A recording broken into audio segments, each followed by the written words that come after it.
Did you know Microsoft has officially ended support for Windows 10? Upgrade to Windows 11 with an LG Gram laptop. Voted PC Mag's Reader's Choice Top Laptop Brand for 2025. Thin and ultra lightweight, the LG Gram keeps you productive anywhere. And Windows 11 gives you access to free security updates and ongoing feature upgrades. Visit lgusa.com/iHeart for great seasonal savings on LG Gram laptops with Windows 11. PC Mag Reader's Choice used with permission. All rights reserved.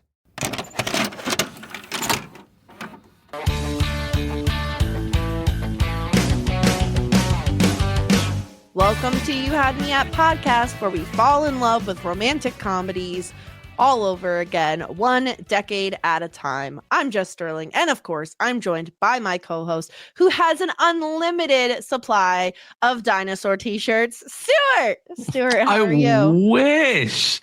Yeah. If I knew that my wardrobe was adventurous enough to extend beyond black t-shirts, maybe I might have some dinosaur t-shirts. Who knows? It's so true though. Like I'm picturing your closet to be like almost like a cartoon characters where it's just like the same outfit over and over and over again, but it's just black and gray hoodies and t-shirts. You're not wrong. So sad. I say wearing a black hoodie, but it has color here and on the back. So, you know, if you're on YouTube. Yeah. Anyway. No, I don't. No, of course not. Why would you? Yeah. Today we're talking about the 2025 Rom Com holiday extravaganza Merv, which we both watched for the first time this week. Yeah. Wow. It's good to say that my life was better before this film. Who knew that after 2016 the world could get even worse? This film came along and was like, yeah, it can get worse. It can get worse. Jeez. Yeah. Here's the thing. When you look at it on its surface, okay, let me point out some facts about this film. Number one, Zooey Deschanel, Charlie Cox are starring in it. Okay, thumbs up, right? Big names. Yeah. Number two, dog-centered. Big thumbs up. Number three, dog doesn't die. More thumbs up. Bigger thumbs up. Number four, holiday themed. Love that. Okay, well, some of us aren't Scrooges and we enjoy the holidays, so thumbs up. Dinosaurs everywhere in this movie. Like literally dinosaurs everywhere. Like every time there was a dinosaur, you best believe I was doing the like Leonardo DiCaprio, like dinosaur every time. Okay, so thumbs up to that. It's ridiculous. I literally made a note. I was like, dinosaur mentioned. Jeff's, it's going to be absolutely insufferable. Yeah. I love dinosaurs. I love dinosaurs so much. And the fact that the main character also loved dinosaurs, I was like, perfect. I love this for me.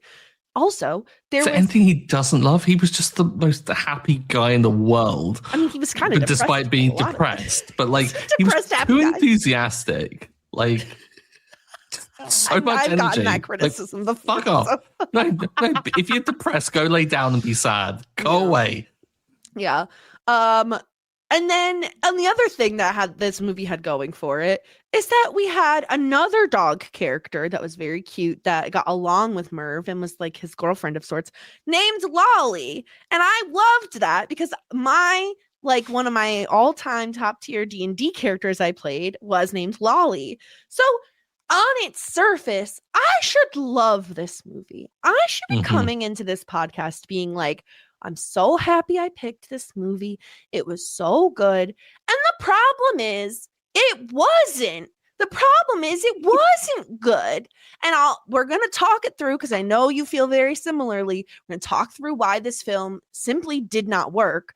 But my number one critique is, if you're going to be a dog movie, if you're going to be a dog holiday film where the dog is literally the name of the movie and like he's a big star of the film, hey, maybe don't be bad dog owners. Don't be bad pet parents. These people are fucking horrible pet parents. Like horrible, horrible pet parents. And we'll get into why. But I was aghast many times this movie, as someone who has dogs. It's terrible. Fair play. I mean, yeah, it's some abhorrent behavior, like, from the pair of them. So unrootable for the way in which they just could be better dog parents to poor little Merv. Like, if Merv is a anything, sweetheart. this story shouldn't be a romance. It shouldn't be a rekindling of their love. It should be like whatever the American version of the RSPCA is, of just kicking down the doors and saying, we're taking this dog to a better home. This dog I think the deserves so story much should have better. been more like Lady and the Tramp, where we get to watch Merv fall in love. Oh, that would be actually really nice. Girl, I know. But More, all right, more we're gonna dog romances, like Lady and the Tramp. Like, and then what else is there? There's no other dog romances. 101 is there? Dalmatians, Pongo and Perdita. Wow, well remembered on Perdita. Everyone remembers Pongo. Pongo and Perdita. I used to love Pongo. I used to love 101 Dalmatians. I watched that movie nonstop, and my favorite was Rolly, the chubby one. Was always like watching the something munchies get to eat. It was like that little commercial for dog treats, and he would just turn on and be like, Mama, I'm hungry. And she'd be like, but you just ate, Rolly. Every time. So cute. I love the chubby dog. I love that you're doing the spiritual woman's voice for Merv. He's just Victorian street urchin. Yes, he's a Victorian street urchin. Oh my God. So we're going to talk through why this movie didn't work for us, but I'm going to give you a little recap at the top. In case you didn't watch this movie, first of all, don't save yourself the hour Well and done. 40 whatever minutes. And just hour and 45 minutes. Too long. What the hell? We need to have Time a to. come to Jesus about the length of a Christmas rom-com and why it should be no longer than an hour 20. Yeah, if you are Scorsese, if you are like a high-tier director going for like big artsy themes, fine. Go over 2 hours. Hell, go over 3 hours in some instances. But for a holiday romance film, if you're going over an hour and 20, something is wrong. Someone needs to look at that script and just tear out a third. Snip, snip. Goodbye. Exactly. We could have gotten rid of a lot of scenes. We'll talk about it. Kill your darlings. So to recap, Russ, who's a little kid teacher, and Anna, an optometrist. Yeah, eye doctor. She got there in the end. She has eyes. Share custody of their adorable dog Merv since breaking up 6 months ago. As a result of their separation, Merv is diagnosed with depression. How we arrived at this diagnosis also we're getting into it. I can't right now. I can't deter. I gotta keep track. To make him feel better, Russ decides to take him to Florida to escape the cold weather of Boston and go on a dog beach by way of a plane, which we'll also talk about because large dogs can't just get on a plane like any other dog. Okay, anyway, Anna, the psychopath that she is, follows them to Florida. With his owners reunited, Merv's mood improves and slowly but surely they start to reconcile. Turns out the reason for their breakup wasn't a cute little rom-com-y thing. It was the fact that Anna can't have children. She's infertile. And she was the one to end things with Russ after he proposed. Okay. While on the trip, Russ and Merv start getting flirty with the local party planner, Jocelyn, and her adorable dog, Lolly, which of course bothers Anna. After the trip is over, Russ decides he will never get over Anna if he has to see her every week because of their custody agreement. So he gives Merv to Anna. What? He gets glasses, slutty little glasses, as Stuart The points one out. redeeming part of this film, I will say. Why did he not have glasses from the beginning? What are 100%. we actually doing? Why here? not have Charlie it? Cox's Why not? face should permanently have glasses affixed to them.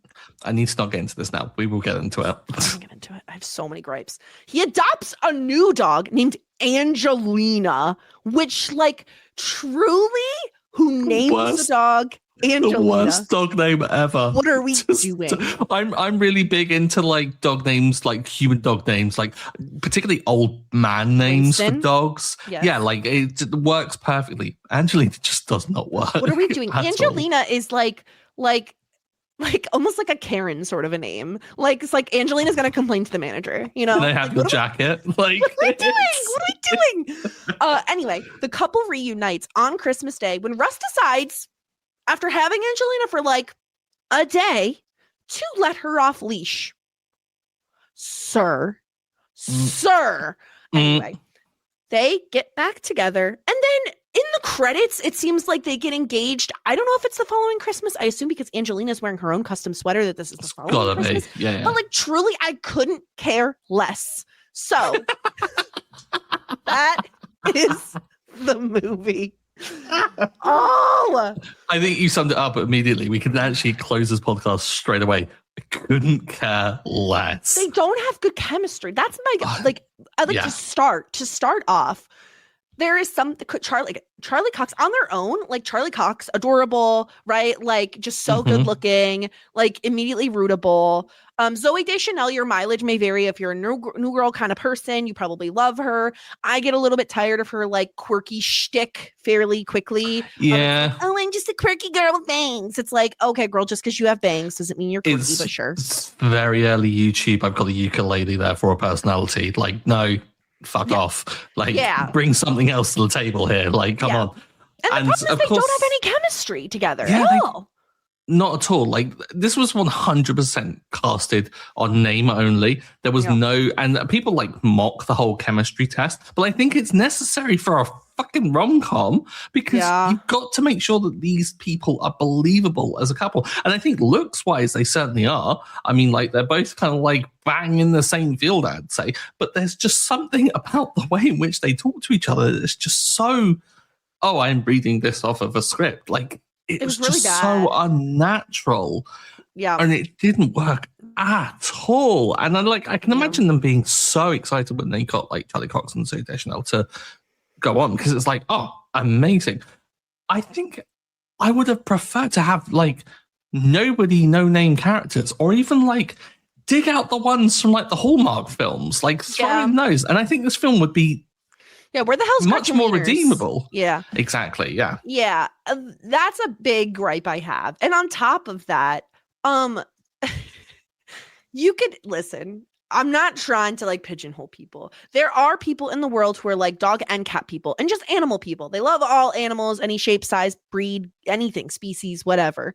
And then you have your dog people and you have your cat people. And those are the people who are like, I've only ever had dogs. I love dogs. Cats are weird. They're aloof. They scare me. That's kind of me. I like certain cats, but I'm more particular with cats than I am with dogs. I haven't met a dog I don't like. And then there are cat people who are like, dogs are big and scary and loud and whatever. And I'm sorry, but how are you going to hire Zooey Deschanel, a very obvious cat person, for a dog person role? She looks so uncomfortable with Merv. She did not look like she liked Merv. And that's a problem when the name of the movie is freaking Merv.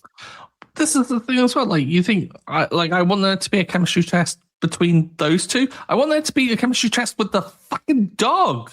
Yeah. Like, Merv was carrying this film. Merv, his back was tired from carrying this film because he really was. He was so cute. His puppy eye acting, off the charts adorable. Him and his little booties and his little jacket, so cute. But like the fact that these two, I mean, I'll give Charlie Cox a bit more credit. I thought he like seemed to be connecting with Merv quite well. Mostly Zooey Deschanel that I was like, I don't see it. I can't believe that she actually enjoys being around Merv. And not only that, but on top of that fact, the character of Anna is the worst. Like, she's not likable. Like, what about her is actually likable? Not much. Like, first of all, whatever that goo is that she's feeding Merv is a really unnatural shade of blue. Like, if you were putting blueberries in something to give to your dog, I'd understand antioxidants, whatever. That was not the shade of a blueberry. That was like the shade of like blue raspberry Kool-Aid. Like, what are you feeding this dog? Something nuclear or like radioactive at the very least. Like, yeah, okay, it might start activating like something inside. Yeah, because it's going to be like poisoning you from the inside. No wonder Merv was avoiding it. No wonder Angelina ended up liking it as well, because that dog like had some weird ass eyes, and so I think there's something kind of wrong about that dog. Because it was a Boston Terrier in Boston. No, but they were much more bulbous than I think. They were really, they kind of like, it was like a deer like looking in different directions. Yeah, so that was really weird. And the fact that she followed them to Florida was also just like such an unhinged thing to do. Like, you can't just show up on your ex-boyfriend's vacation. Like, I'm sorry. You can't do that. It's weird. It's not cool. It's not cool at all. I kind of feel like the way in which the whole film is structured is that obviously we're seeing most of it from Russ's perspective. Like, we are like with him most of the time. We're seeing everything through that perspective. And so initially, Anna is a very kind of like unrootable character because, well, she's the other one, like kind of thing. Like, you're in camp or perspective of Russ, therefore they've split up and therefore you're on his side in the whole thing, which kind of gives that distance almost immediately. Then we find that when they're doing the custody drop-offs, he's literally just dropping the dog off and not actually seeing her. And they have a very kind of like frosty atmosphere that way. And you're like, oh shit, what the hell went down here? And he's like there MacGyvering the whole like little booty situation. And then she criticizes it. And it's like, I mean, I don't think she's wrong actually to criticize it because it was a really MacGyver-y situation. How could you find anything in his disgusting apartment? Yeah, well, that's the thing as well. Travesty. Like, first of all, how Merv didn't have to have some kind of emergency surgery for eating some rando crap he left laying around is beyond me. Because that apartment was abysmal.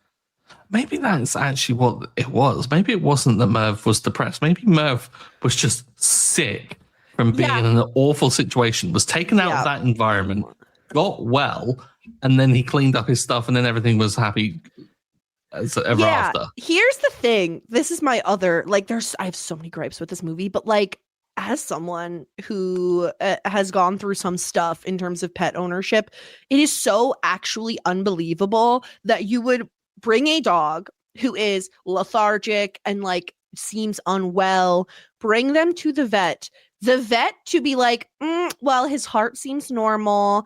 And like, I don't even know if they ran blood work, but like, they're just like, well, he's pooping, he's peeing, he's eating. It must be depression. It's like, ma'am, do more tests. Are you serious? Like, do an x-ray, do anything else, do a blood workup. Like, how are you going to tell me that this dog just has depression? Like, what are you actually talking about, lady? Like, it was unbelievable to me. Like, that is just so nonsensical. If a dog, to me, that is the worst. If I'm a pet parent, I am a pet parent. If I was them, I'm like, no, you have to run more tests because it's not normal that he's acting this way. Like, what do you mean? I know this is like very cutesy, right? Like, it's a cutesy movie, but I feel like this movie didn't do cutesy right either, right? Because I feel like you need to pick a lane, Stuart, right? Like, we need to either choose ridiculous concept and just full on, we're going full on in the ridiculous concept of our dog is depressed because we broke up. Versus like real life stuff. Dog, like, do like the cross arm like and look like as if he's really putting on the sadness kind of thing, as if it is this like almost like manipulative little kid like trying to parent trap them. He's parent trapping them. Like gaslighting the shit out of them. Have him parent trap. But like having a dog actually be depressed is really not. No, especially because the movie then also like doubles down, and instead of making it cutesy and like fun and silly, it's like, actually no, the reason they broke up is a very serious, depressing, sad thing of Anna can't have kids.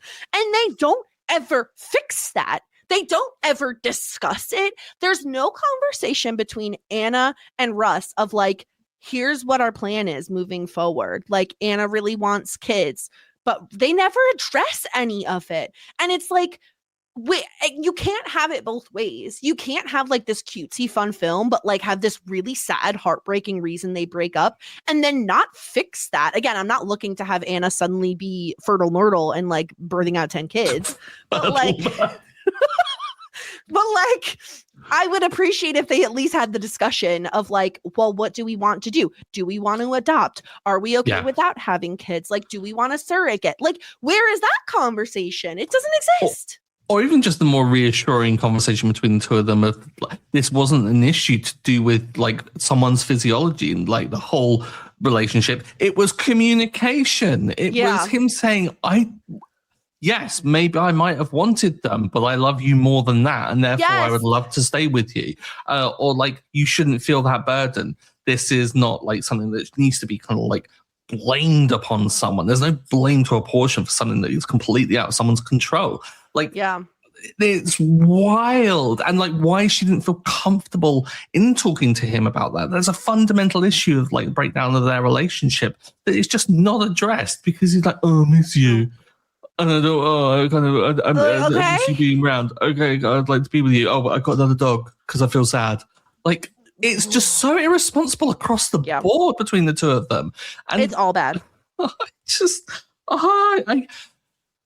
In some aspects, it was kind of good because I liked some of the things that they did bring up. I did like the whole thing of Anna and Russ's mum reconnecting, being like, I miss you, because there is that kind of instance in like relationships that break down is that you kind of do lose the connections that come out from those. Yeah. And sometimes like you hear those funny stories of like in-laws still being in touch with like someone's ex like years down the line because they become friends. And I kind of I always like those like weird relationships like that.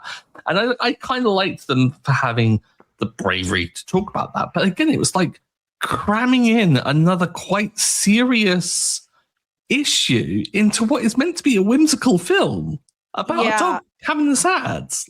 So it's again, like they had where's the charm? Too many ideas and then the movie was way too long, but also they were like trying to cram more into it. Because I agree, and in theory, I like that as a storyline.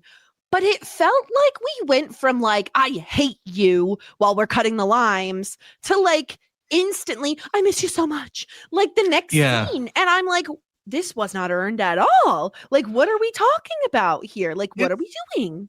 I think that's why they're trying to like inject whimsy into it. Is like, I'm very like, I'm acting. I hate you so much. Oh, actually, no, it's because I'm being horrible to you because I actually miss you and I'm really hurt.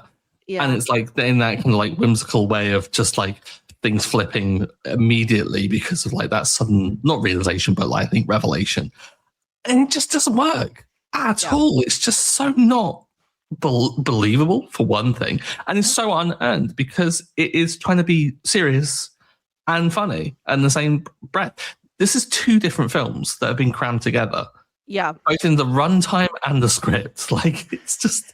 It was really all over the place, and it just didn't work. And again, like, I feel like there are certain things that I'm like, I can't help but be annoyed by because the movie almost wants me to take it seriously while also then having like 25% whimsy.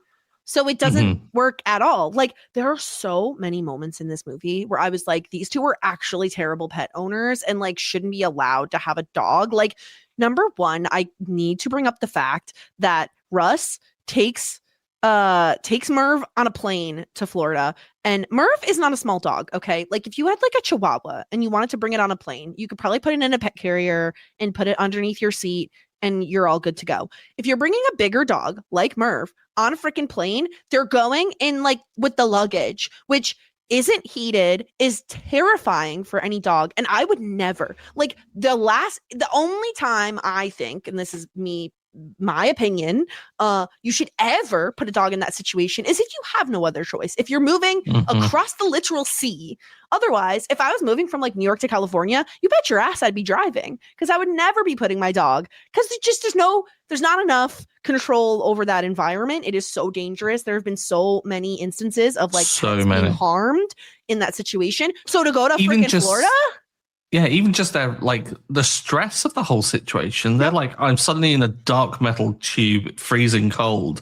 Like, the hearts go like through the roof. Like, if you think a dog having bad heart problems because of being sad is a bad thing, putting on a fucking plane can't be any better for them.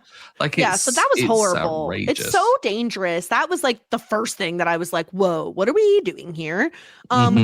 When Russ brings Merv to this like pet beach thing, like, yeah, I can quibble with like, okay, we probably should have some sort of like leash introduction situation, but whatever. Later in the movie, he full on loses Merv. He full on loses his dog. He falls asleep on a beach chair while he has his dog loose. Sir, it's a dog. Like, I don't care how much you trust your dogs.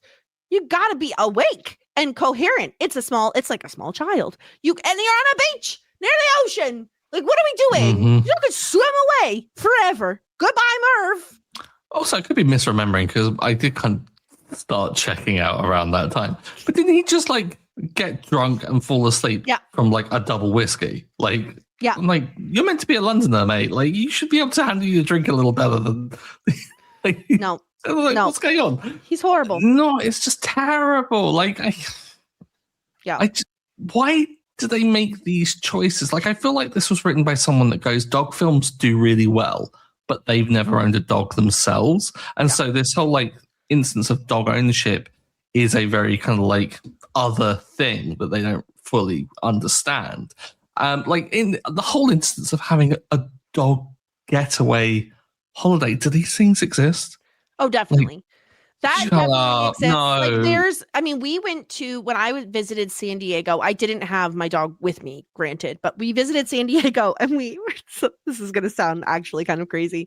When we were at San Diego, we knew there was a dog beach. And so we specifically went to the dog beach because we wanted to watch dogs play in the sand, even though I didn't have a dog with me.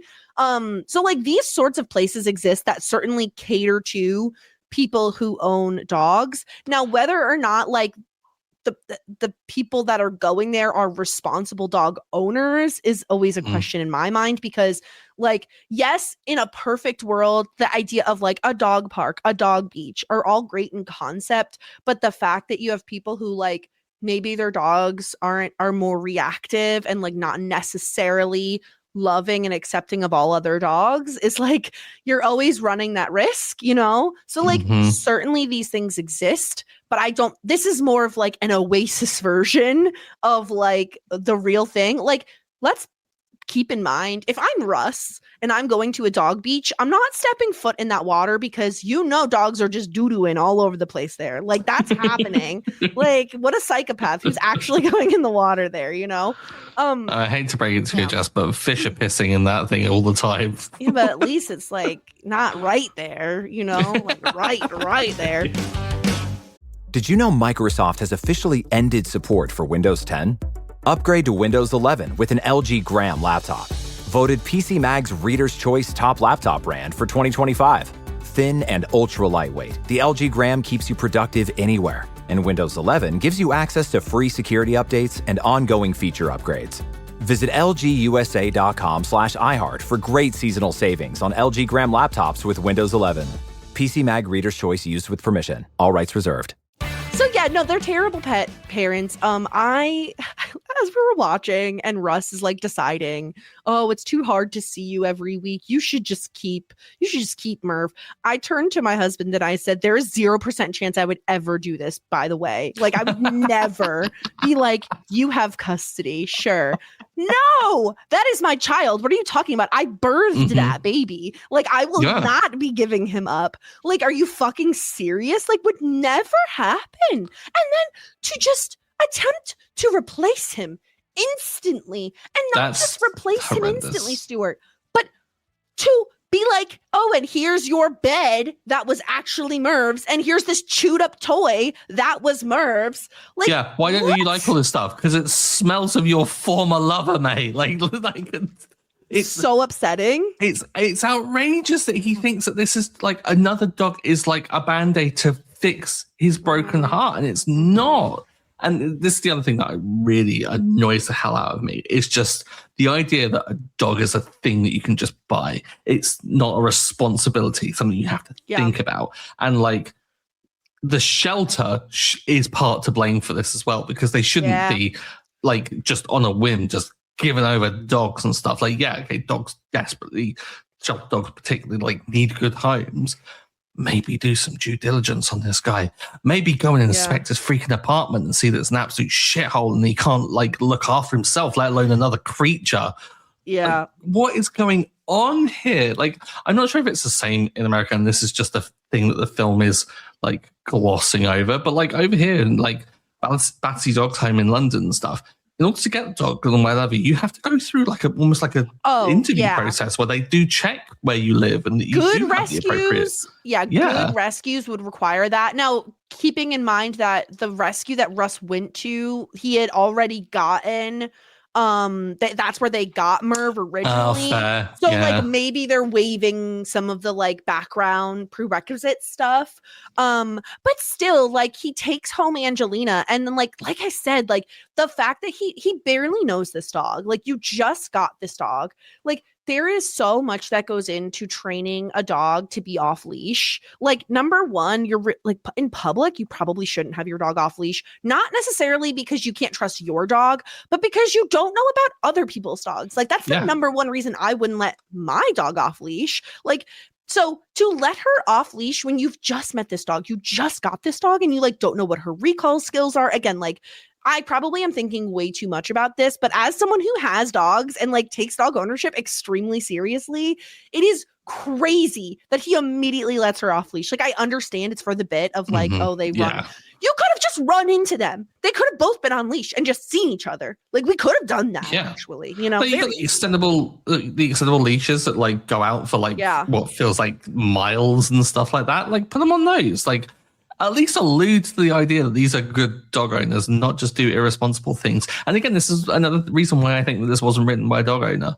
I think that this was written, or at least was written by someone who maybe has dogs but doesn't care for the dogs themselves. Maybe they outsource it. They're a person that just follows dogs on Instagram because we have the like Mervinator thing. Like it felt like, maybe like it's someone who like follows that like the bones are no Doug bones the pug dog and Doug the pug and stuff like that. Yeah.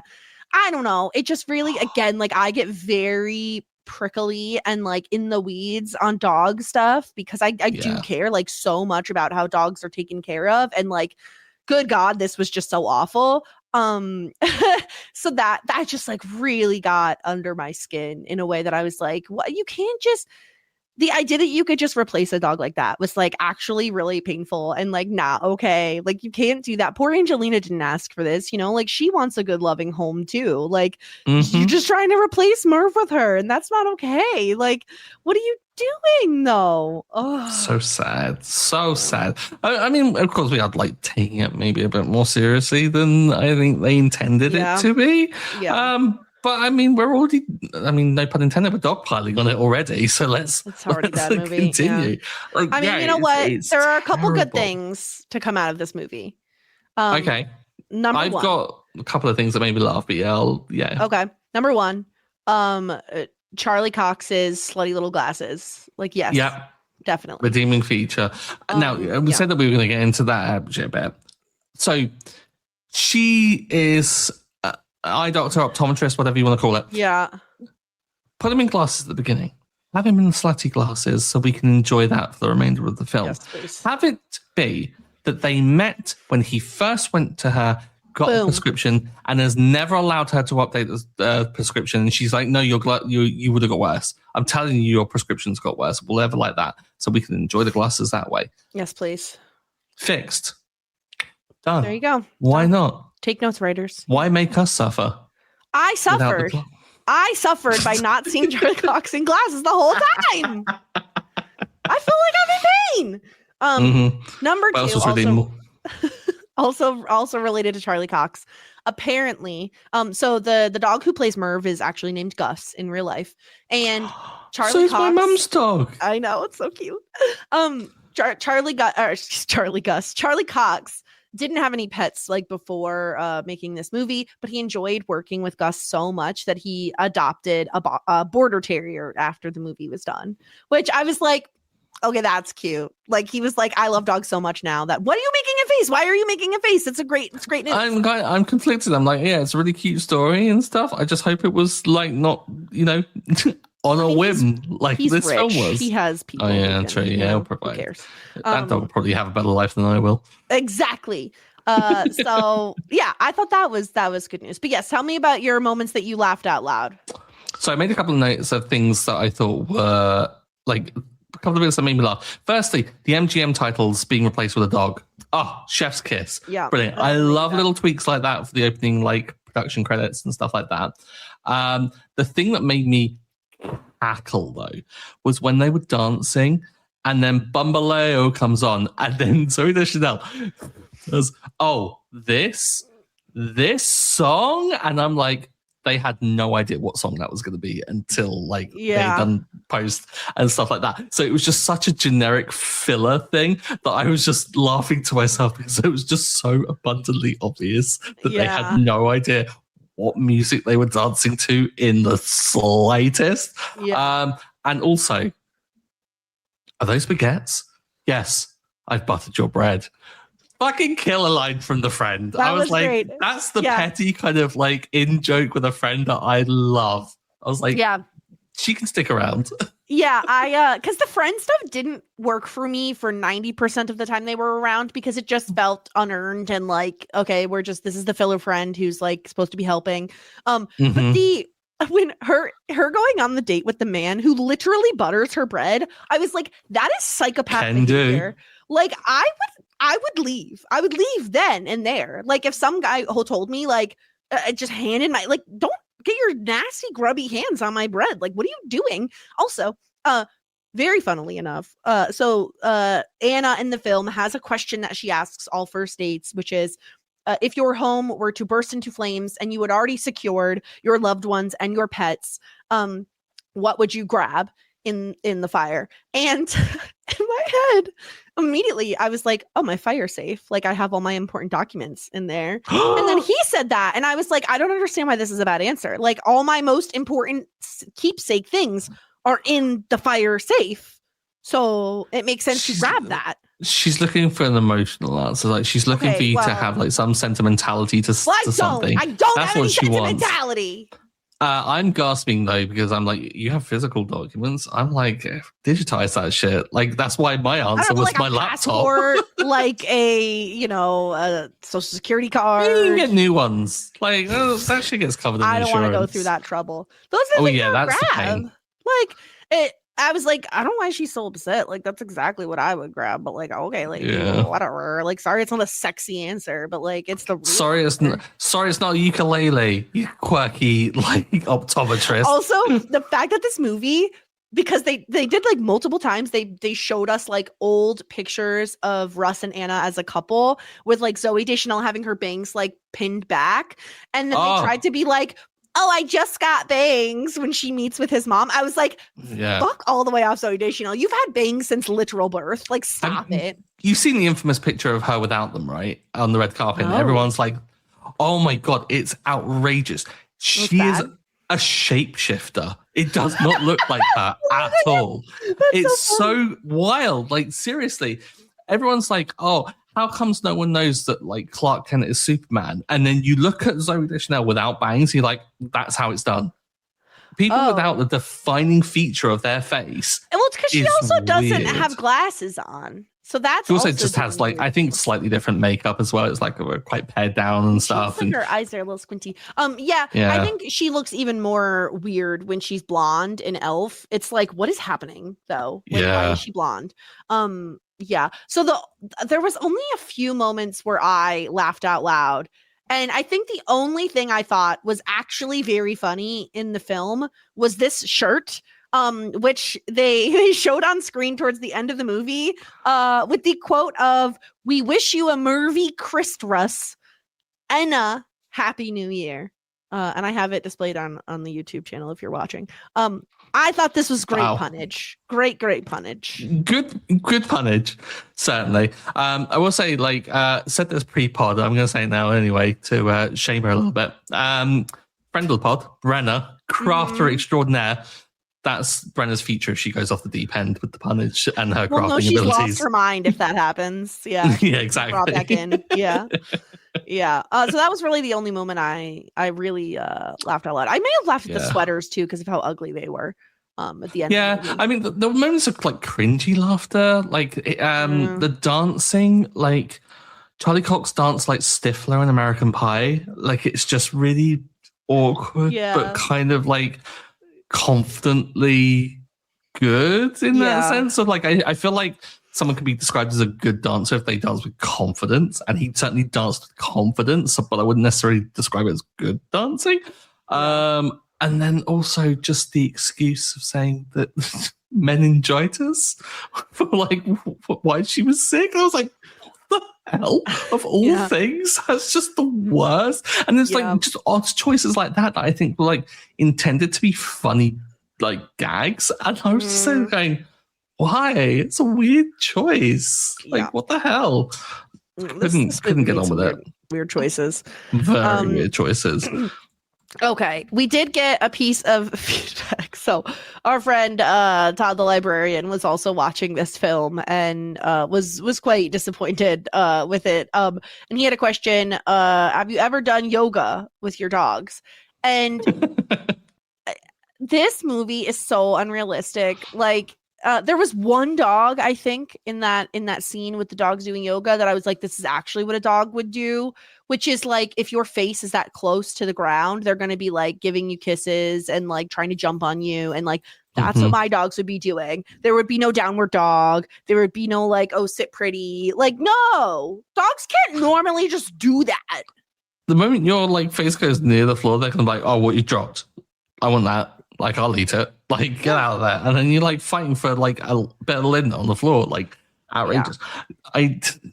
This must be a thing as well. Like, people doing yoga with dogs. Like, there must be classes for it. And I know there's like, what? This is news to you? Yeah, there's goat a thing yoga. Called goat yoga where like the little goats, like the little ones.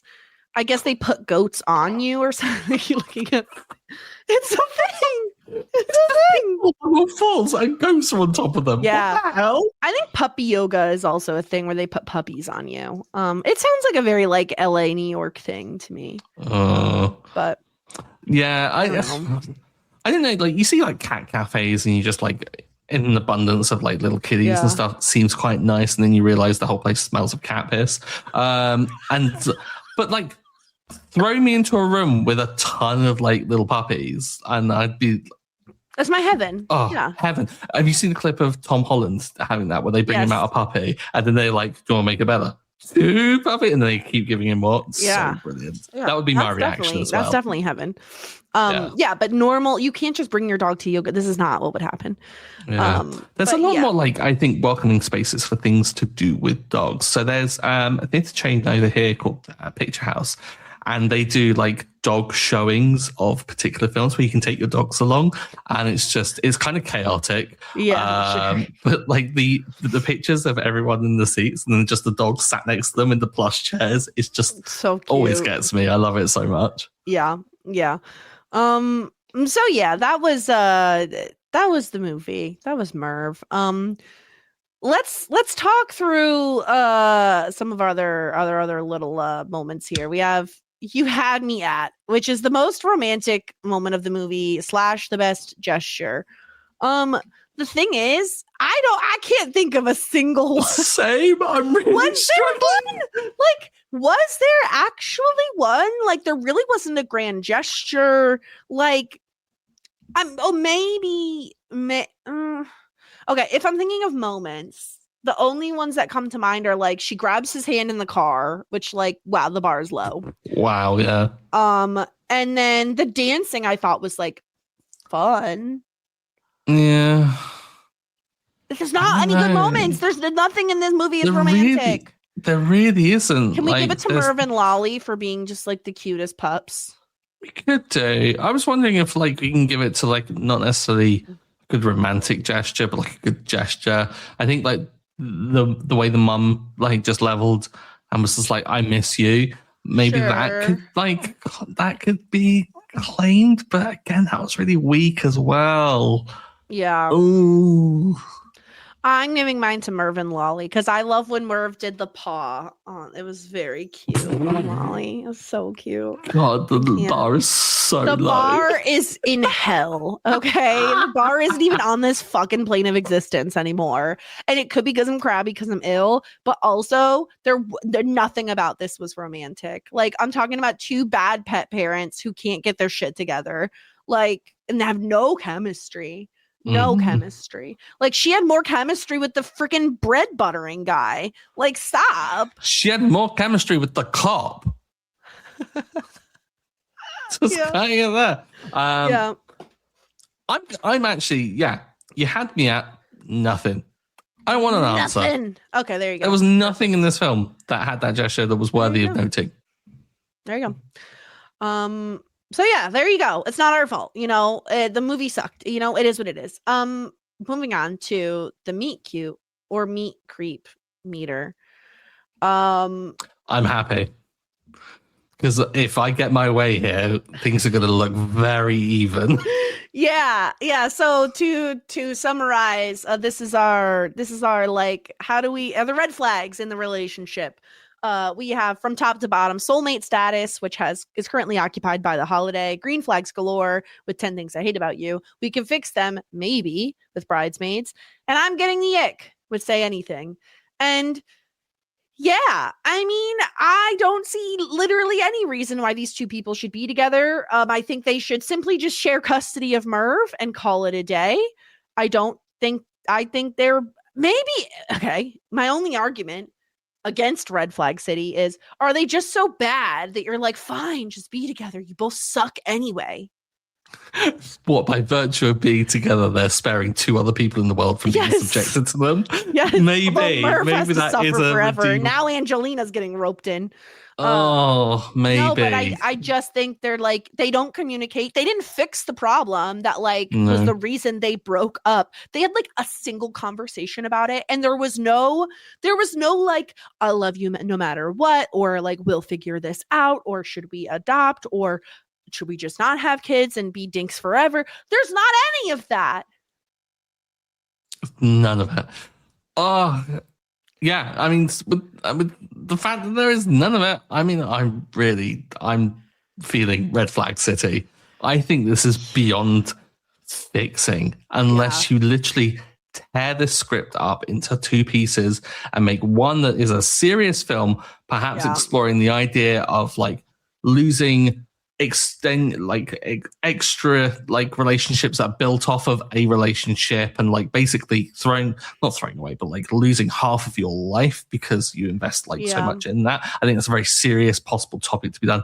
And then the other one is the dog doing the parent trap, whimsy, kind of like, oh, I'm so sad, I'm gaslighting humans, like so funny. That could be done so much better in the movie, and get a script doctor in there to make it funny, because it wasn't even funny. It wasn't funny. It wasn't romantic and it wasn't funny. Where's the rom? Yeah. Where's the com, baby? It was nothing.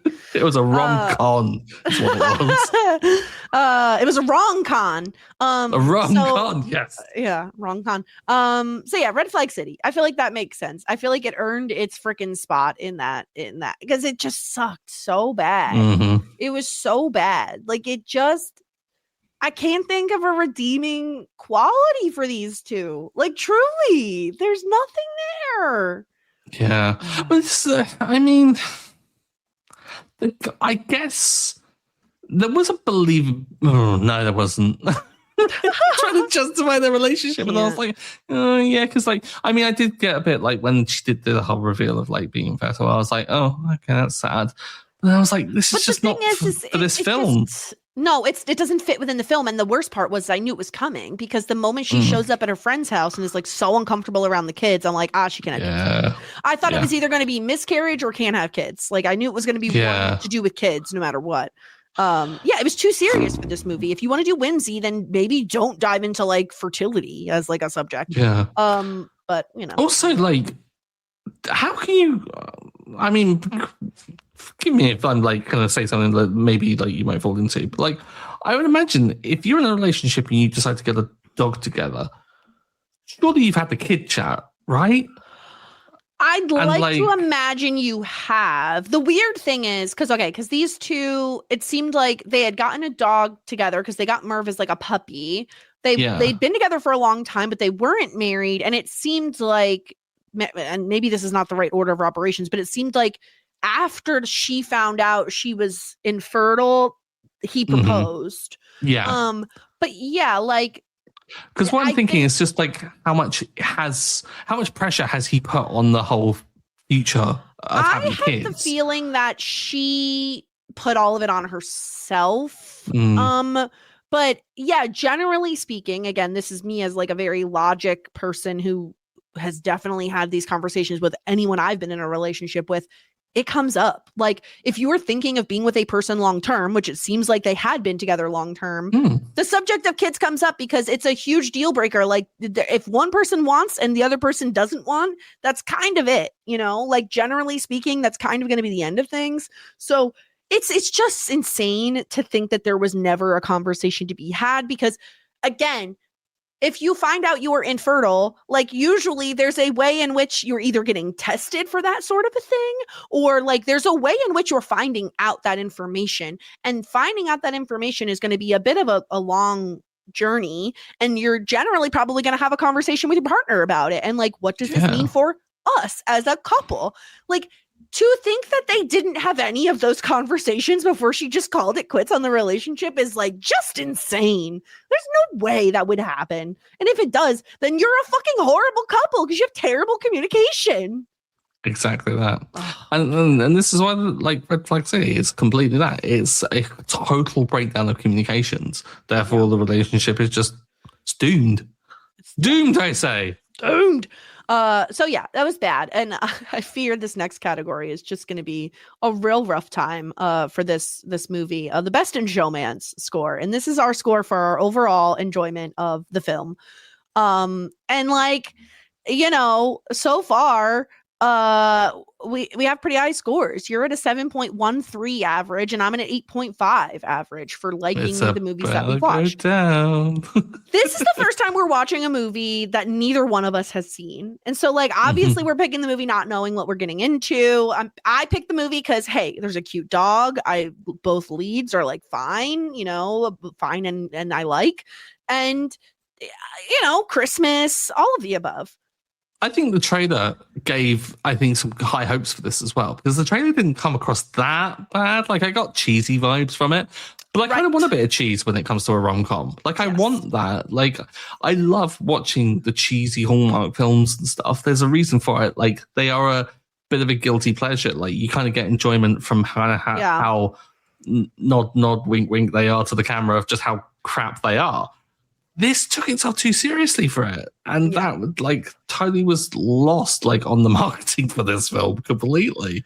So I can see this going down. I'm interested to see what your score is. Yeah, I'll give my score first. I'm not afraid.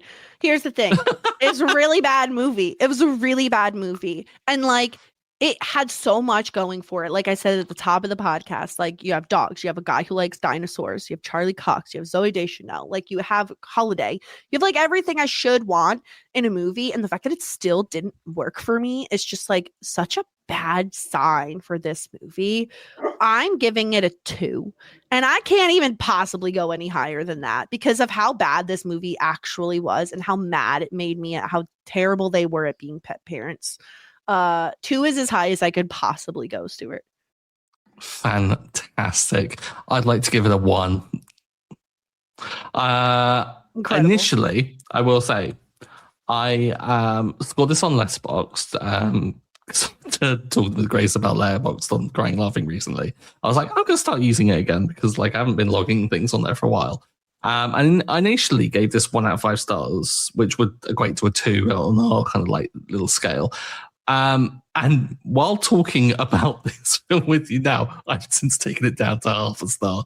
It's dreadful. I can't recommend this film. I think the fact that it was, I watched 20 minutes, paused it, did a few chores, came back to it, and I was like, right, I can sit down and enjoy it. I can't have that much left, settled back in, and then was like, oh, this is kind of dragging on. It had been 45 minutes and I still had an hour left. Yeah. It's outrageous. Yeah, the same thing happened to me, actually. We started this movie, I think, had like dinner, like we stopped down to like eat dinner and stuff in the middle of it. And I was like, oh my God, there's 40 minutes left of this. Like, how is that even possible? Like, there's so much has already, like, not so much has happened because nothing happened, but like, we've already been to the point where like they're supposed to be getting back together now. Like, how is it 40 minutes left? So it was bad. It's not a good movie. And like 2 is being so extremely generous, and probably only because of the dog, the lolly of it, and the fact that the main character likes dinosaurs. Like, he had like so many dinosaurs that like he had a dinosaur pinata, he had a dinosaur hand, he had dinosaur shirts the whole movie. Like, that's really pulling a lot of weight for this score, you know. So not our worst movie yet. And you know what? In some ways, it probably makes for a better podcast. So it is what it is. That was Merv. And it's time, Stuart, for us to figure out what we're watching next. Yeah, so we were a bit we hadn't decided last time as whether or not we're going to go back to the 80s and then cycle through with a different selection order, or whether we're going to go, I can't remember what you referred to it before, but like 2020s, but yeah, we're going to go 2020s all the way back down to 80s. And we decided to go snake draft, and we're going to go 2020s again. We're going to stick in this realm of modern films, explore the genre a little bit better, and like the era a little bit better. And I think go back to more familiar and welcoming territory, and hopefully end on a high. Because looking at the selection of films that we had shortlisted, firstly, it's a really short list, for one thing. But I kind of also want to lean into the fact that I think we're in the golden age of really crap rom-coms. And so my choice is going to be the 2025 release, The Wrong Paris, starring Miranda Cosgrove and names I don't know. Basically, what? It's The Bachelor, but it's a rom-com. Okay, I've never even heard of this movie. I just Googled it. And the what is this called? The like DVD, not the DVD cover, because it's not a DVD, but you know what I mean. Like tagline? No, like the image, like the the poster, yeah. The poster, thank you. The poster is so bad. Like, it's so bad. It looks horrible. Miranda Cosgrove and Pearson, I don't know, Fode, whatever. Never heard of him in my life. The tagline: romance gets a Texas-sized reality check. And in the title, The Wrong Paris, in the center of the O, they've made the shape of Texas. They're really stretching it. Wow. Oh, okay. I'm going to guess the conceit of this movie because I've please do. This. Okay, I think there is such a thing as Paris, Texas. So I'm assuming that Miranda Cosgrove like wins a trip or something. I don't know. Let's name her. What does she look like? Oh, her name. She looks like an Alyssa. Alyssa wins a trip to Paris. And so she is like very excited about going to Paris. She brings this like insane wardrobe. She has berets, you know, she's like practicing French. And then she finds out, no, I want a trip to Paris, Texas. And she ends up having to be like on a ranch. And that's where she meets what's a good Southern name? Not Billy Bob. I don't want to be that mean to people in Texas. What did you say? Beau. That's perfect. My husband just said Beau. This is Beau. Because he is her future beau. He is her future beau. And he probably spelled B-A-U or B-E-A-U. Yeah. Anyway. Yes. He works on the ranch and he's a little prickly around the edges and he's a little like, no, girl, you better get in your gear and let's go. You know, like he's a little bit like tough and rough and blah, blah, blah. And then they fall in love.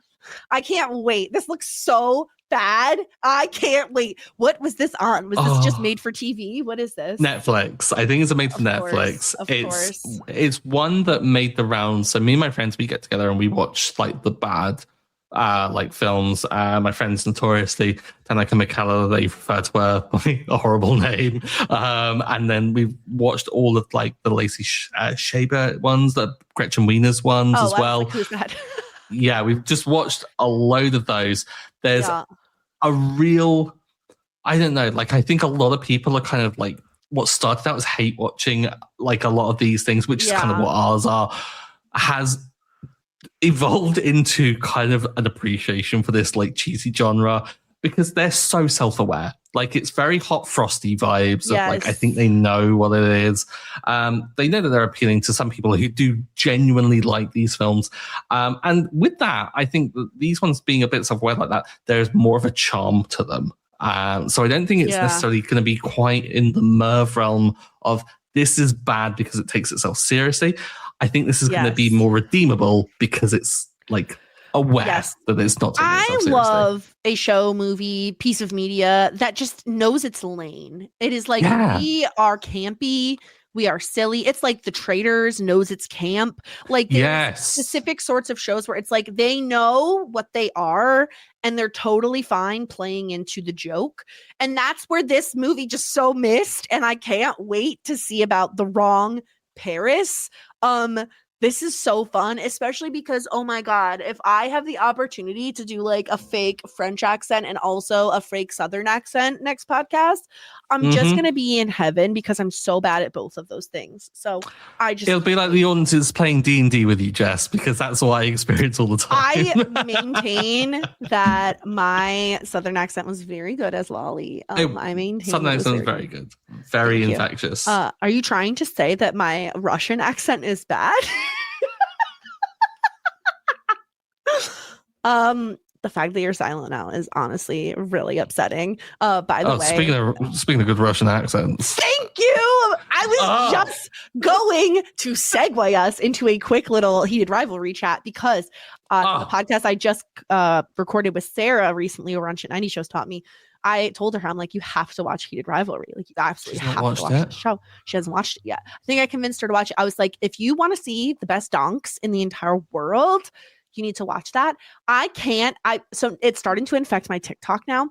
And I can't stop thinking about the scene. This isn't really a spoiler. So if people haven't seen, I can't stop thinking about the loon scene. Yes. It is the funniest thing. It is the funniest thing kind of ever. It's just so funny. Like, Canadian wolf bird is just so stupidly funny. I love Rosanov. Literally anything he says or does. And I know he's not really Russian. But I don't care. I love him so much. It's incredible. Conor Story's like ability to put on that accent is incredible. For a show that really was pitched early on, because I'd been watching since episode 3, I think it was. I just pitched as like spicy, like drama and stuff like that. It's like gay hockey smut. Yeah, I was like drawn in by the gay hockey smut, and I was like, I love the Mighty Ducks. Let's make it adult and make it smutty. Fantastic. Then it like just sideswipes you with like a deeply built like story of like a building romance, not exclusively down one lane either, which is really kind of great. I think it's dealing with some really good stuff in a great way, but also hits you with the feels and also gives you some of the biggest belly laughs in what is like fantastic. Can't recommend it enough. Like, it's if really Merv good. was a 2, no this right. is a 10. It has no right to be as good as it is. Like you watch it a little bit for like the butts and the like, the smut, but then it does like all of a sudden just punch you right in the feels at certain points.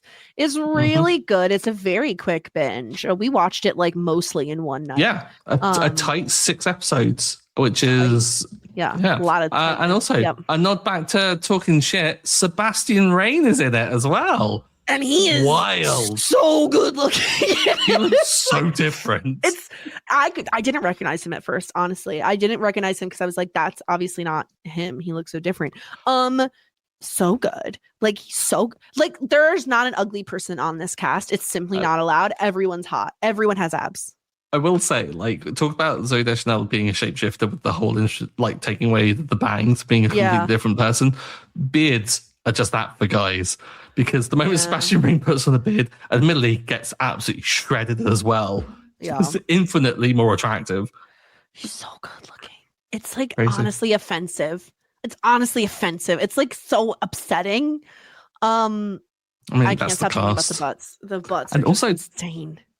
Rogue Sophie Nélisse like appearance as well in a couple of episodes, which then ties it to Yellow Jackets, which is another reason for next year to be really good. Yeah, I can't wait. Go watch Yellow Jackets also if you haven't. Anyway, that's gonna be it for 2 weeks until we watch The Wrong Paris, which I'm too excited about. I like want to watch it, but I can't because I have to wait because otherwise I won't remember anything. So Jess, that's the thing. You watch it like immediately. You get to watch it a second time as well. That's how Buffy always gets me because I watch too early and then I have to watch it a second time. No, it's fine. I'll wait. Maybe we'll see. Anyway, that's everything from us. So until next week, we wish you a Mervy Christmas and a Happy New Year.